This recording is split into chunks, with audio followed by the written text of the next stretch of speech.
let's start the show. During the pandemic, our entire way of life was fundamentally changed. Restaurants closed down, people lost their jobs, and countless businesses like gyms were inaccessible. With a now sedentary lifestyle being the norm, I decided to take up skateboarding. Originally as a means of wanting to learn something new, it became a relaxing and moderately expensive hobby. It's quite easy to break skateboards. During the peak of this, my friend Harriet started recommending an anime called SK8 the Infinity. It's been a while since I've reviewed an anime, so why not? Lace up your skate shoes and grab your pads as I review SK8 the Infinity. Oh, hey, I'm getting a call from Harriet. Let me patch her through. SK8 the Infinity is a 2021 anime from Studio Bones and directed by Hiroko Utsumi. Whereas most anime is usually based off of a manga, SK8 the Infinity did the reverse, where the anime came first and the manga came after. So you're hijacking my review now? You should have known I wouldn't want to sit this one out. So, you okay with the forced collaboration? Sure, why not? You take the floor. I'll go grab us some bubble tea. SK8 the Infinity is primarily the story of two protagonists, Reki, the fun-loving skateboarder, and Longa, the half-Japanese-Canadian transfer student that grew up with snowboarding. Wait, those are their names? Yeah? Why? Hold on, what did you think they were? I kind of forgot their names and just listed them as Davis from Digimon and Snowjob.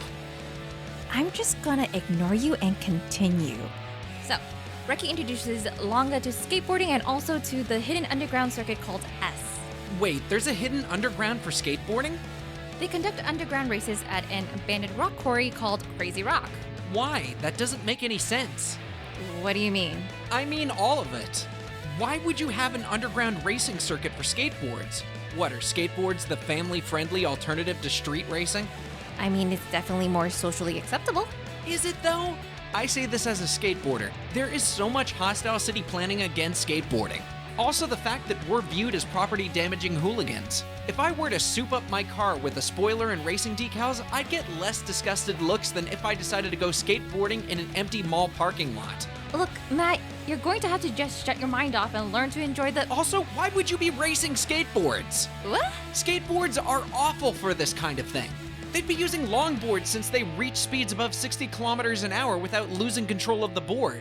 Reki even mentions that everyone shoots fire through the mine. We're talking 60 miles per hour at least. This is a work of fiction. Also, are we just gonna let some of these moves slide? A primo grind isn't an effective turning maneuver on flat ground concrete. Same goes for a Casper slide. Those boards would lose massive amounts of speed and probably would be prone to breaking.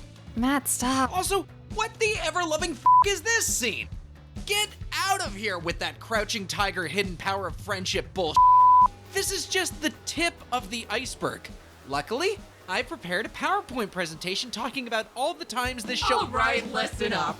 Hecate owns your soul. If you want to live after this video, you just have to shut up and enjoy the ride.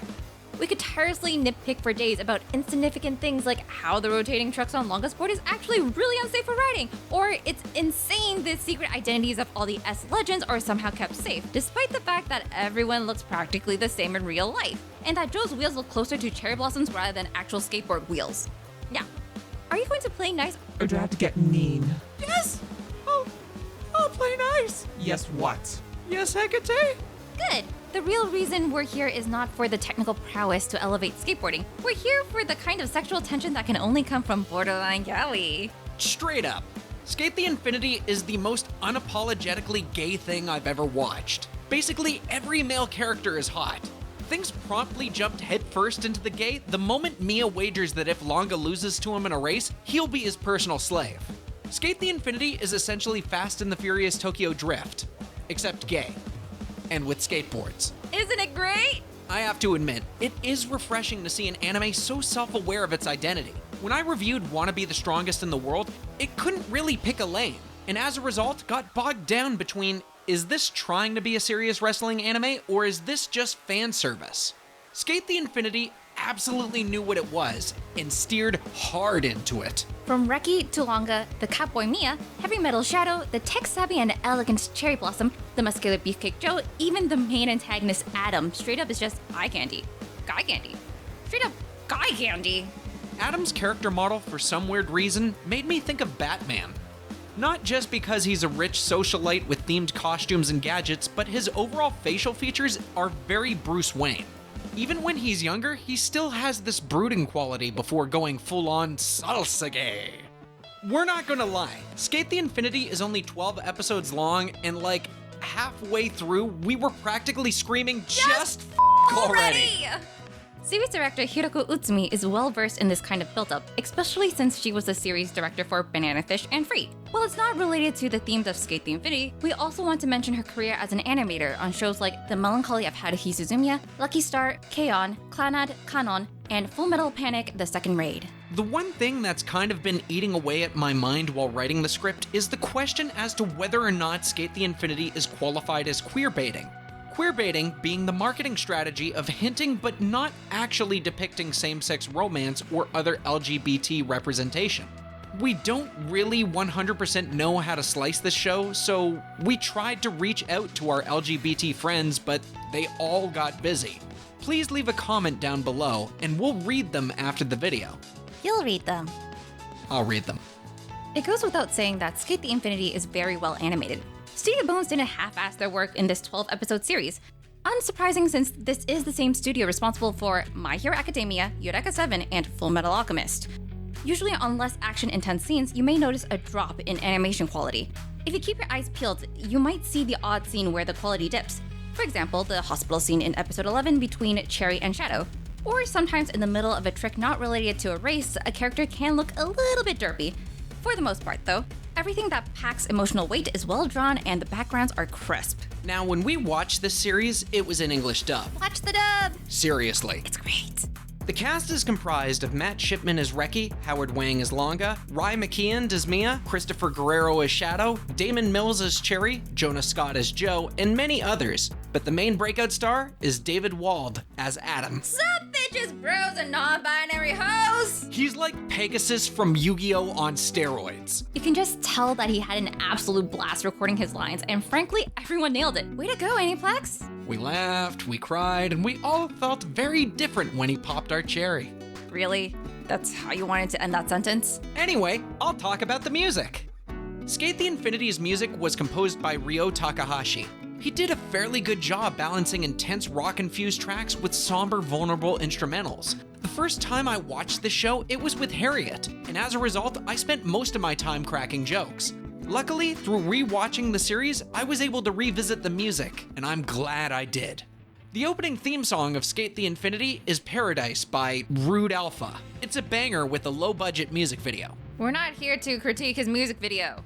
Right, sorry. It's a perfect song to pump you up for the show, and frankly, we never skip the opening. It's perfect. Although, how did everyone get up those buildings? I didn't see a stairwell. Anybody? The outro of SK8 the Infinity is Infinity by Yuri, which is a pretty standard outro, but we primarily skipped it in order to catch the next episode. It's not a bad song by any stretch, but it does nothing to really make it memorable. I quite honestly had to re-listen to it while editing the script since I forgot how it went. Also, just casually going to say, it's kind of odd to superimpose a semi-chill song with a montage of characters slamming and possibly injuring themselves. The one minor issue I want to bring up with SK8 the Infinity as a whole is how certain story beats aren't effectively pulled off.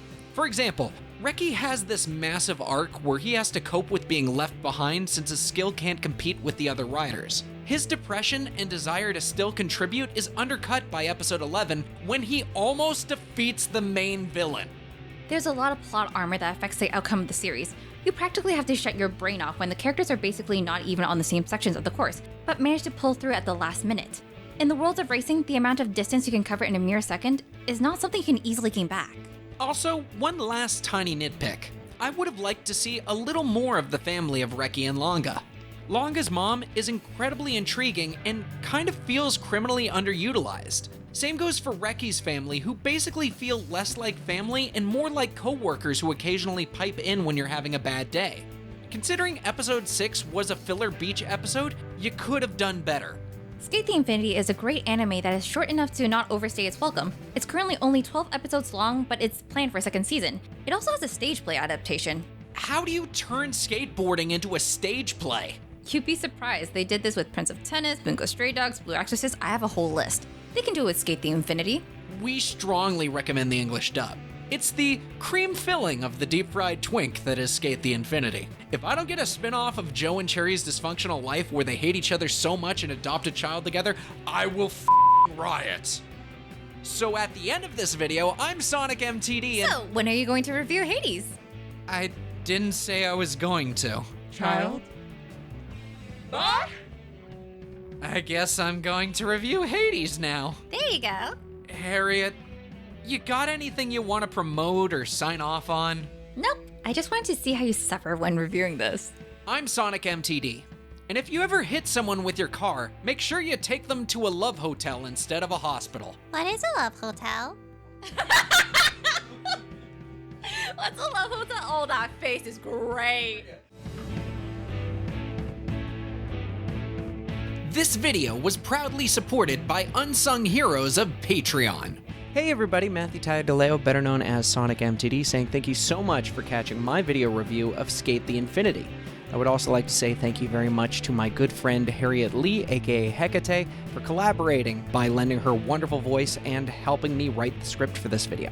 If you enjoyed this video, please consider liking and subscribing and leaving me a comment in the comments down below so that I may grow. Also, I'm going to tell you that we are not done here. There are still some links up here on this side of the webpage. Up here is going to be whatever YouTube recommends that you want to watch, and down here is going to be a playlist of my videos from Always Write Reviews, or maybe it might be from one of my other series, such as one-shots. But either way, I'm not going to take up any more of your time. My name is Matthew Tyler DeLeo, better known as SonicMTD. Arigato gozaimasu, and later days.